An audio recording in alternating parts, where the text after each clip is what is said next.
Hey everyone, today I just wanted to share my findings on a special kind of item collection for fall damage based mob farms.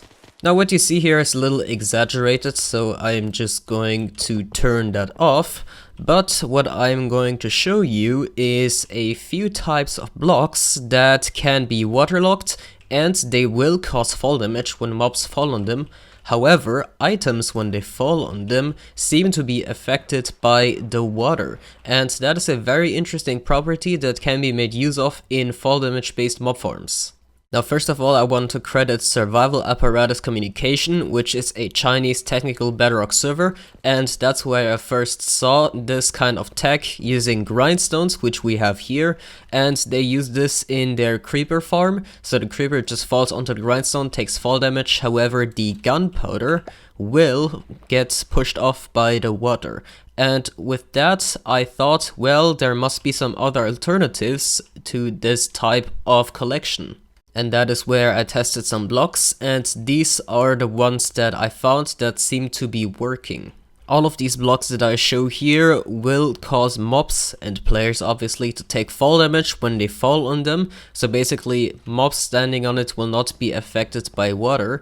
However, item entities will get pushed off. So if I just drop a diamond on here, that dropped on the barrier block, but if I drop it on here, as you can see, it flows off. However, when I fall onto it, I will not get affected by the water at all. And that is something quite interesting. I'm not quite sure why it happens. I imagine it's some collision box magic, but I am not really going to look into that because I'm really only interested in the practical applications right now. And yeah, all of these do work. However, there are only a few which have practical applications, and I'm going to show them to you. So first, let's go over the bunch. Now, it is fair to say that end portals are not practical because, well, you can't really obtain them.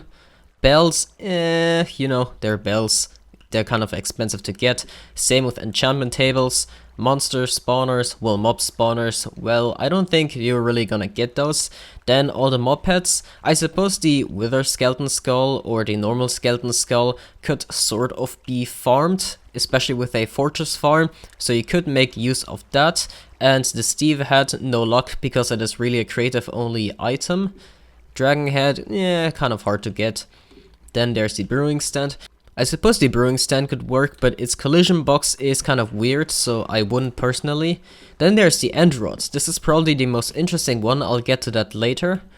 Then all of those, they kind of do work, but the problem with this one is that it's a little expensive. This is very expensive. Trap chest and normal chest are both block entities, so they are containers, and they will lag when used in very large amounts.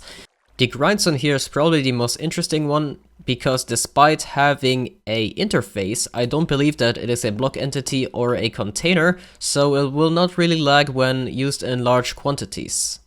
So first let's take a look at the grindstone. There's nothing really too complicated to it. Like I said, it will basically just cause fall damage for mobs that fall onto it, but items get pushed off, and that's pretty much all you want. And the basic use for this is that when you have a mob farm where, well, mobs only fall in specific spots, or let's say a line, this would be useful because then, well, you could actually use this. A lot of mob farms have full coverage of the fall damage platform, and that is a situation where this would not work because obviously it wouldn't flow anywhere because, well, grindstones block water from flowing through it. This is something that actually 99% of the blocks do. 99% of the blocks are not flowing waterloggable, and well, that is the part where the end rod is very interesting. Oh, I did not mean to do that, but that is quite interesting.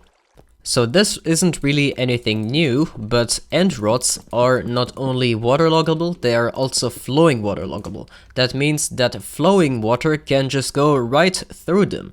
And this is the part where end rods are interesting, because end rods will basically allow water to flow through it, and that way you can theoretically make full coverage fall damage with easy item collection and no minecarts and basically low lag.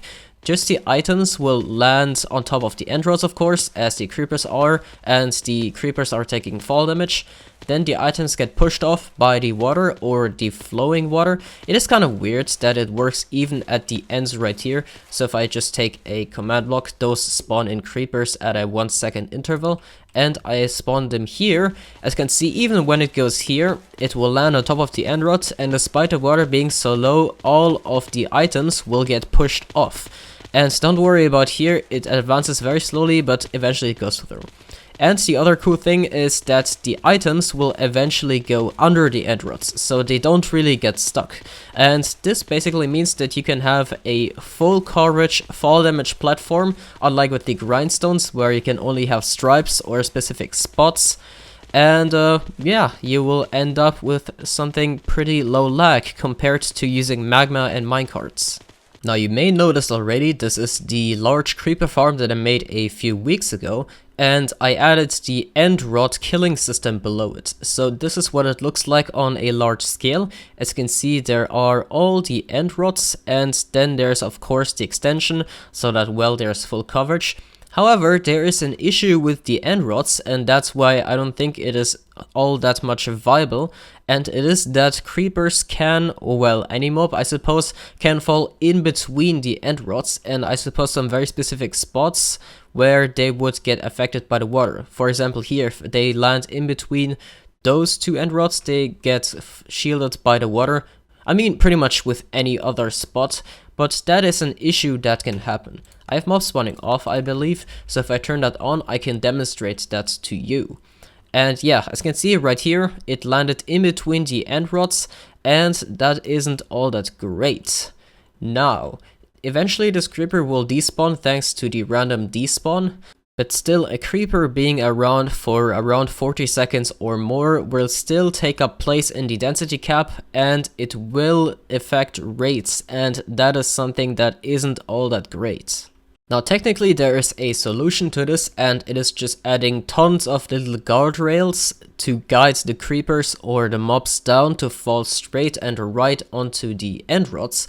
But as you go up in scale, it gets ridiculously expensive. So here, for example, I had glass. I actually had it going all the way down to the end rods, but it is a lot of glass, and it's just, well, it's just a lot. So yeah, I suppose if you have the resources and all that, perhaps you could do that.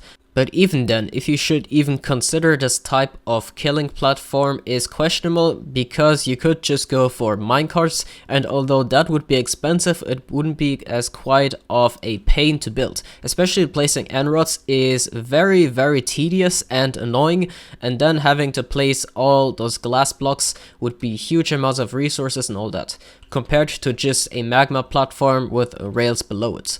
Of course, that would be more server-side lag with the minecarts, but it would probably be preferable to that huge amount of effort that is required for, well, using this type of killing platform.